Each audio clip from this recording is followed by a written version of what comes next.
Hi guys, welcome back. Once again, advice for today's is magtiwala at maniwala na meron tayong Diyos Amang buhay na nasa langit. Ganito po yun eh.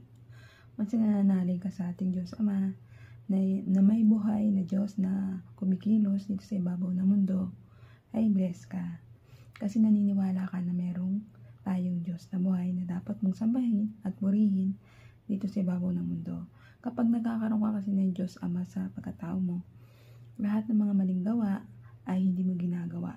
Puro lang tama ang pinapairal mo sa isip at sa puso mo. Dahil nananaig sa iyo yung kabutihan. At gumagawa ka lang ng puro kabutihan dito sa ibabaw ng mundo.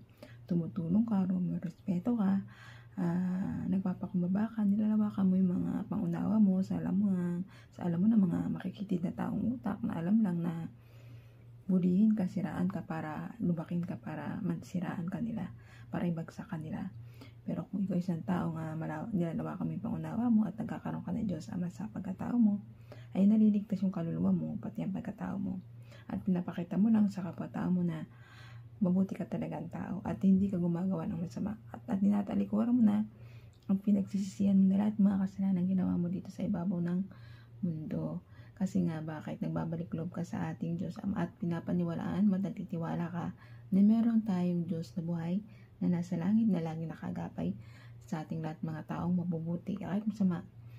Kasi pinoproteksyonan tayo ng ating Diyos Ama na huwag tayo mapahamak sa mga spiritualing demonyo na tumutukso sa atin. Yung mga demonyo na yan, tumutukso yan sa atin. Pumapasok sila sa isip at puso natin para tayo gumawa ng kasalanan. Naiintindihan na ating Diyos Ama bakit nagagawa yun ng mga espiritu kasi nga tao tayo, mahina tayo, wala tayong protection, pero nagpapadala ang ating Diyos Ama ng mga anghel para proteksyonan tayo, para hindi tayo maligaw ng landas at tuluyan ng malugmok sa kasalanan na gagawin ng tao.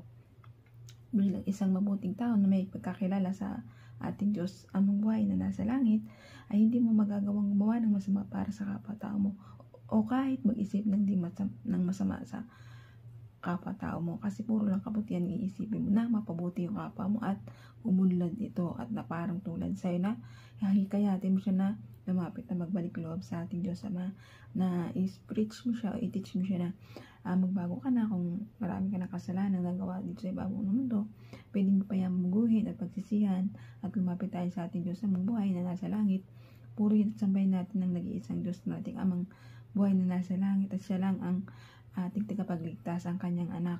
Sinugo ng Diyos Ama ang kanyang anak para maligtas tayong mga taong makasalanan dito sa ibabaw ng mundo.